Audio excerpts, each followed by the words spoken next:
جب وہ chief justice تھا تو لگتا ایسا تھا کہ وہ کوئی پولیٹیکل آفس کو ہولڈ کر رہے ہیں، وہ کوئی باضابطہ کوئی چیف جسٹس والا کام تو نہیں کر رہے ہیں. مجھے اس نے بلایا، یہ ریکارڈ کی بات ہے. اوکے. چیف جسٹس پاکستان جناب ثاقب نثار صاحب نے طلب کیا آپ کو بلایا اپنے چیمبر میں، کورٹ میں نہیں، اچھا. اپنے چیمبر میں بلایا. وہاں انہوں نے ہمیں دو فرمائشیں کی. اوکے. ایک تو یہ کہا کہ ہم نے آپ کو ایک اچھا جج دے رہے ہیں، اس کی سمری بھیج دیں. اچھا.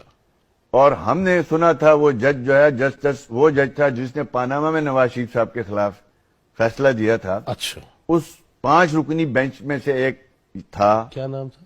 اعجاز افضل ہے یا اعجاز حسن ہے، ایسا کوئی نام ہے. مانسیرے سے غالباً ان کا تعلق تھا. اچھا. اچھا یہ بات چیف جج لگا دیں. جی اس کو سپریم اپیلیٹ کورٹ کا چیف جسٹس لگا دیں، جی بی کا. اوکے. ٹھیک ہے جی.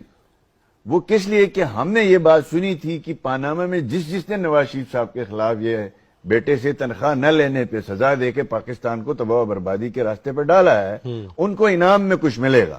اچھا. کسی کو کہاں لگایا جائے گا، کسی کو کہاں لگایا جائے گا. ان صاحب موصوف کے ساتھ ثاقب نثار نے یہ بات کی تھی کہ آپ کو جی بی کا چیف جسٹس لگا دیں گے. اچھا. تو میں نے honourable chief justice Saqib Nisar صاحب سے گزارش کی، جناب میں نے سنا ان کی ایج جو ہے وہ 67 سال یا 66 سال ہے. اچھا. جی بی کا گورننس آرڈر میں نواز شریف صاحب نے اپنے دور میں 65 سال ہائیسٹ ایج مقرر کر کے گئے ہیں ہماری ڈیمانڈ پہ. تو انہوں نے کہا جی 65 آپ کا تو گورننس آرڈر ہے، آپ کا تو آئین نہیں ہے.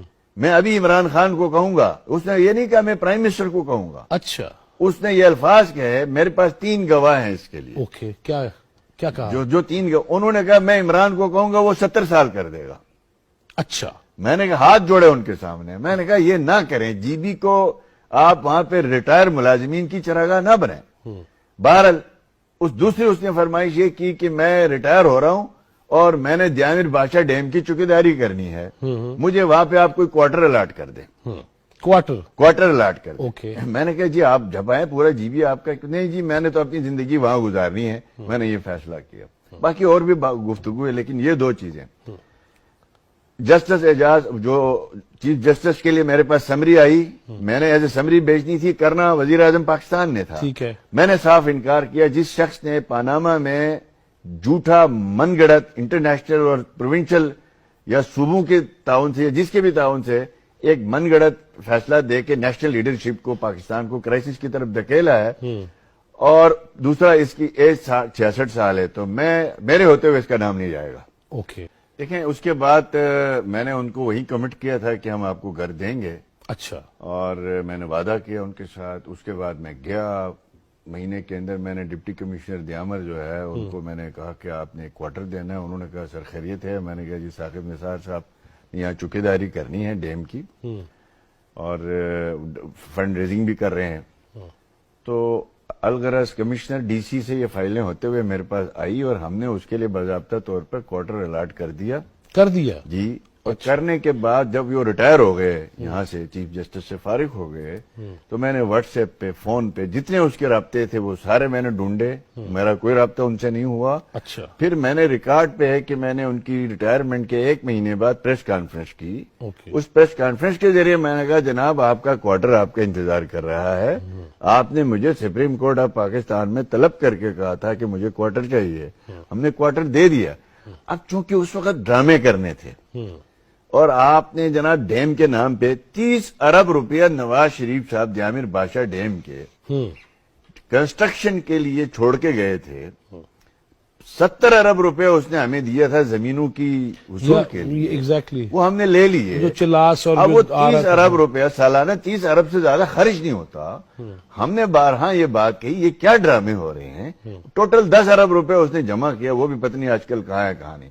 تو الغرض دیکھیں جب اس ملک کے چیف جسٹس کے عہدوں پہ بیٹھے ہوئے لوگ پوائنٹ سکورنگ کے لیے وقت کی پولیٹیکل گورنمنٹ کو نیچے دکھانے کے لیے، اب وہ اس دنوں یہ تاثر دے رہا تھا نا میں انٹرسٹڈ ہوں ڈیم بنانے میں، اس حکومت کا کوئی دلچسپی نہیں ہے، میں ہی ایک مسیحا ہوں. آج وہ مسیحا کدھر ہے؟ وہ کہاں ہے؟ دیامر بادشاہ ڈیم میں آئے نا، آج بھی وہ کوارٹر اس کا انتظار کر رہا ہے. تو میں چیف منسٹر تھا جی بی کا، میری تنخواہ تھی 3.25 لاکھ روپیہ. اوکے. آج 2002 کے جو گورنمنٹ بنتی ہے وہ جی بی میں پی ٹی آئی کی نئی تبدیلی سرکار، وہاں چیف منسٹر کی تنخواہ 8 لاکھ.